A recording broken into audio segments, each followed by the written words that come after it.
Welcome back ناظرین.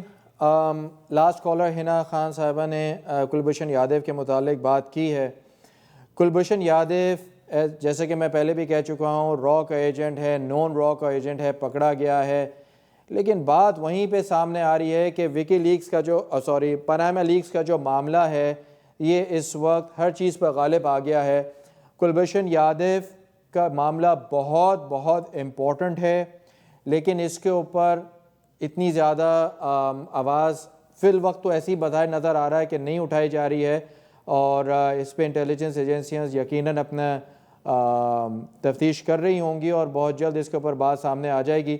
یہاں پہ عمران خان صاحب کی بات ہو رہی ہے, نواز شریف کی بات ہو رہی ہے, لیکن ہم ایک ایسپیکٹ جو بہت امپورٹنٹ ہے وہ بول رہے ہیں کہ عوام کو بھی نکلنا ہوگا. لیکن سوال یہ پیدا ہوتا ہے کہ عوام جو ہے وہ لیڈرشپ کی طرف دیکھتی ہے کہ کون سی لیڈرشپ ایسی ہے جو ان کو اتنا موبلائز کرے کہ وہ باہر آئیں. عوام کا جو سمندر ہے اس کو باہر لانے کے لیے ایشوز دینے پڑتے ہیں, ایجنڈا دینا پڑتا ہے, موٹیوز بیان کرنے پڑتے ہیں, لیکن موٹیوز اتنے سالڈ ہونے چاہیے کہ عوام کو یہ یقین ہو کہ اگر یہ لیڈر, اگر ہم اس کو فالو کر رہے ہیں اور اس کے لیے ہم روڈ پہ آ رہے ہیں تو یہ لیڈر ہمیں آخر میں دھوکہ نہیں دے گا. یہ سب سے امپورٹنٹ بات ہے. دوسری طرف جو کلبھوشن یادیو کا معاملہ ہے, اس میں تو پنجاب کی جو گڈ گورننس ہے اس کی تو کلئی کھل گئی ہے.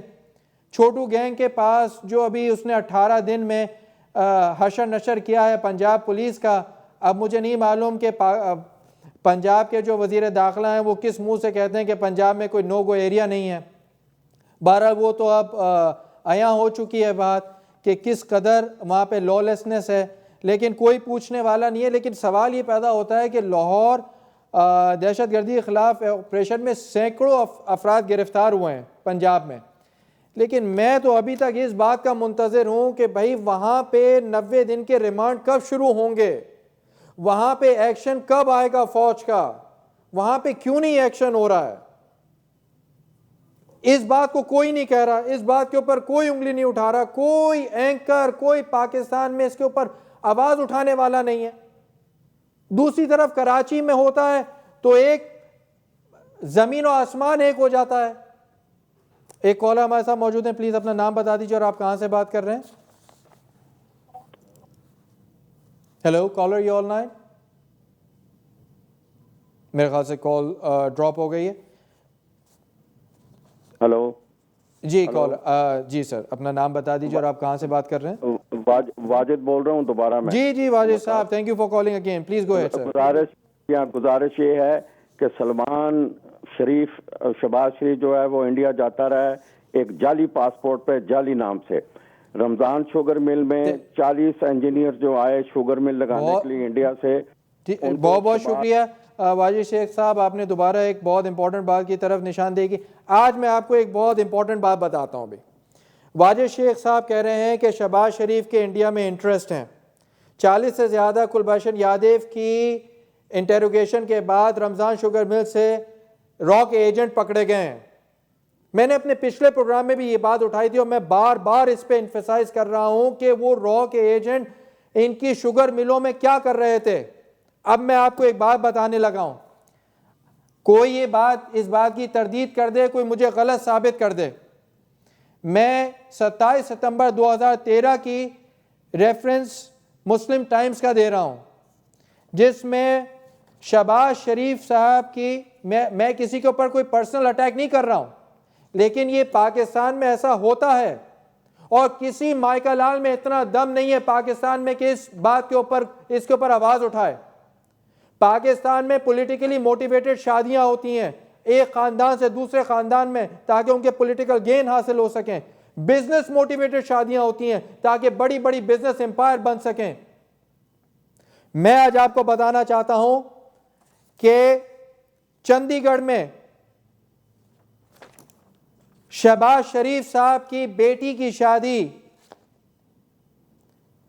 Daughter of Pakistan Punjab province chief minister Shahbaz Sharif, and the groom is a grandson of high flying retired Indian Army General P.N. Hoon. Khadija is the daughter of Shehbaz Sharif's third wife.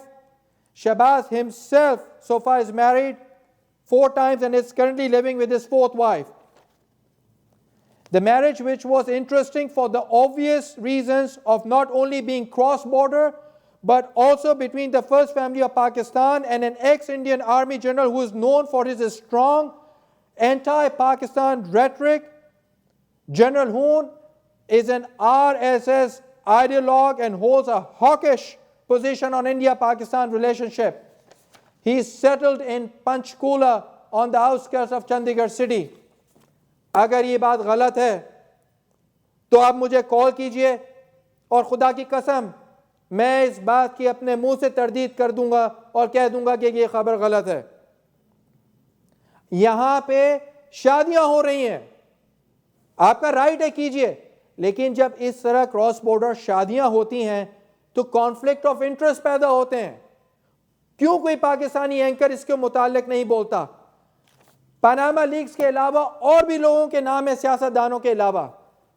ایک اور collar میرے ساتھ موجود ہیں, پلیز کالر اپنا نام بتائیے اور آپ کہاں سے بات کر رہے ہیں؟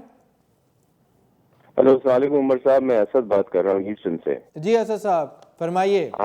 آپ نے جو ہے ایک بہت اچھا پوائنٹ اٹھایا ہے کہ یہ نہایتی سنہرا موقع ہے عمران خان کے لیے اور عوام کے لیے, لیکن چکر یہ ہے کہ جس طرح ویسٹرن کنٹریز کی عوام ہوتی ہیں, ظاہر سی بات ہے they are very well off, اور ہماری بدقسمتی یہ ہے کہ ہماری عوام ایک بیچاری غریب عوام ہے, تو اس کو کسی طرف ڈائیورٹ کرنے میں بہت آسانی ہوتی ہے. لیکن یہاں پہ آپ کے پروگرام کے توسط سے میں یہ بتا دوں کہ this is a golden opportunity for the people of Pakistan and the leadership, and when I say leadership I'm talking about Imran Khan.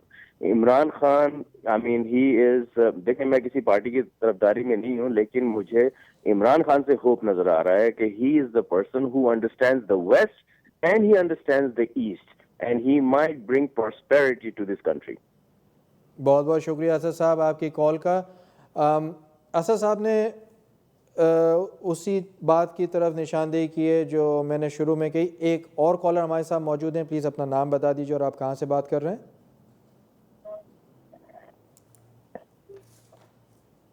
Collar hello. السلام علیکم. جی وعلیکم السلام ورحمۃ اللہ. کون صاحب بول رہے ہیں؟ میں عمر شریف کڑوا سد سے. آپ اچھا عمر شریف صاحب, میں آپ کے بات پہچان نہیں سکا. عمر شریف صاحب میں آپ کے پہلے سوال کے بعد 1 منٹ لوں گا ٹوٹل دیکھ کے. جی پلیز بولیے. پہلے جو آپ کا سوال تھا کہ اتنی باتیں ہو رہی, عوام کیوں کھڑی ہوتی, دیکھیے عوام سب سے زیادہ عقل مند ہے. یہ سب جو چیزیں ہوتی ہیں ان کو ٹی وی پہ ٹرائل کیا جاتا ہے. اگر انڈین را کا ایجنٹ پکڑا گیا اس کو انٹرنیشنل عدالت میں لے جانا تھا, ٹی وی پہ اس کا ٹرائل ہو رہا ہے, عوام کو لگ رہا ہے عوام کی عدالت سے اس کو سزا دلائیں گے. ایسے ہی این ٹی ایم کے اوپر معاملہ تھا, لگ رہا تھا عوام کی عدالت سے سزا دلائیں گے. ایسے ہی اب آتا مختصر کر کے پاناما لیکس کے اوپر لگ رہا ہے عوام کی عدالت سے سزا دلائیں گے. بھائی یہ عوام آپ کو اور ہم کو پہچان چکی ہے, سب کو پہچان چکی ہے. وہ بہت عقل مند ہو جاتی ہے. ٹی وی ٹرائل ہوتا ہے, میڈیا ٹرائل ہوتا ہے, خود چلایا جاتا ہے, لگتا ہے کہ عوامی کی عدالت سے سزا ملے گی, باقی سب بند ہو چکے ہیں. ایک تو بات ہو گئی. دوسری بات یہ کہ شادی کا معاملہ آپ نے شہباز شریف کا اٹھایا. اس سے پہلے کہ میں مزید کچھ بولوں, لوگ فوراً لیبل لگا دیتے ہیں کہ نواز شریف کے آدمی. میں نواز شریف کا بالکل حامی نہیں ہوں. میں ان میں سے کسی سیاست دانوں کا حامی نہیں ہوں. یہ سب چور ہیں, یہ سب ایک تھیلی کے چٹے بیٹھے ہیں. ان سب کو پکڑ کر تیزاب سے غسل دینا چاہیے, انکلوڈنگ عمران خان, انکلوڈنگ الطاف حسین, نواز شریف. تو اب آتا ہوں اصل مدعا کی طرف. دیکھیے بات یہ نہیں کہ شادی کرنا, حضرت عمر نے ایران کی شہزادی سے شادی کی, قائد اعظم آپ کے بابا قوم نے پارسی لڑکی سے شادی کی تھی جو مسلمان بھی نہیں, اس سے کوئی کمپرومائز نہیں ہوا تھا. شادی کرنا کوئی بری بات نہیں, آپ جس سے کرتے ہیں. یہ چیز اصولی طور پہ آپ جو بول رہے ہیں آپ صحیح بول رہے ہیں. آدمی اچھا نہیں محسوس ہوتا کہ آپ کسی دشمن کی لڑکی سے شادی کریں, لیکن اگر آدمی شادی کرتا ہے اس سے کوئی فرق نہیں پڑ رہا. میں نے آپ کو مثال, میں اور بھی مثال دے سکتا ہوں, لیکن کیونکہ توہین اسلام میں آ جائے گا اس لیے میں خاموش ہو جاتا ہوں کہ آپ لوگ جذباتی ہو جائیں گے. لیڈر قائد اعظم کی لیٹسٹ مثال دیتے ہیں, جو پارسی لڑکی کی شادی کری. بھٹو ذوالفقار علی بھٹو جو بابا جمہوریت کہا جاتا ہے, انہوں نے ایرانی نژاد عورت سے شادی کری تھی. 1 لاکھ پائیدار ہوئے. تو بات یہ ہے کہ دیکھیے ہماری, میں آخری بات کہہ کے ختم کر رہا ہوں, ہماری عوام بیوقوف نہیں ہے. میں خود کبھی نہیں نکلوں گا, مجھے معلوم ہے یہ سب چور ہیں, یہ سب اقتدار کے بھوکے ہیں, حوث کے مارے ہیں. کوئی بھی موقع مل جائے گا اس کو ایشو بنا کے کھڑے ہو جائیں گے, اس کے بجائے کہ پراپر طریقے سے اس کی انویسٹیگیشن کر کے عدالت. سر میں آپ کی باتوں سے بہت متاثر ہو رہا ہوں. میں آخری بات کر رہا ہوں. فرمائیے. اگر عدالت میں نہیں لانا چاہتے, میں ایگری کر رہا ہوں کہ عدالت کی بیکار ہے, میں ایگری کرتا ہوں آپ سے. تو بھائی آپ نکلے, انقلاب لائیں, آپ انقلاب لائیں, چھوڑے اقتدار کو, آپ چھوڑے جمہوریت کرونا, آپ چھوڑے پارلیمنٹ کی بالادستی, سب چور بیٹھے ہوئے ہیں. میں آپ کی تمام باتوں سے میں ایگری کرتا ہوں. Thank you so very much sir, بہت ہی مفصل آپ نے گفتگو کی, بہت عمدہ پوائنٹس اٹھائے.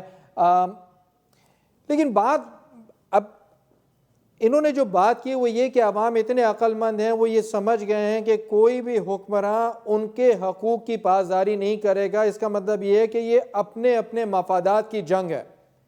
تو پھر سوال یہ پیدا ہوتا ہے کہ پھر چینج کس طرح آئے گا.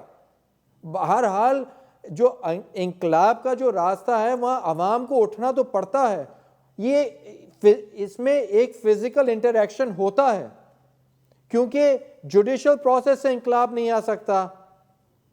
جوڈیشری کے اوپر بھی سوالات ہیں, سول اسٹیبلشمنٹ کے اوپر بھی سوالات ہیں, ملٹری اسٹیبلشمنٹ کے اوپر بھی سوالات ہیں, نیب کے اوپر بھی سوالات ہیں, ہر چیز کے اوپر سوالات ہیں. تو اس میں ہمیں یہ ڈیسائیڈ کرنا ہوگا کہ راستہ کون سا چنا جائے. ایک بریک کے بعد دوبارہ حاضر ہوتا ہوں اور اس پہ مزید روشنی ڈالیں گے. Thank you.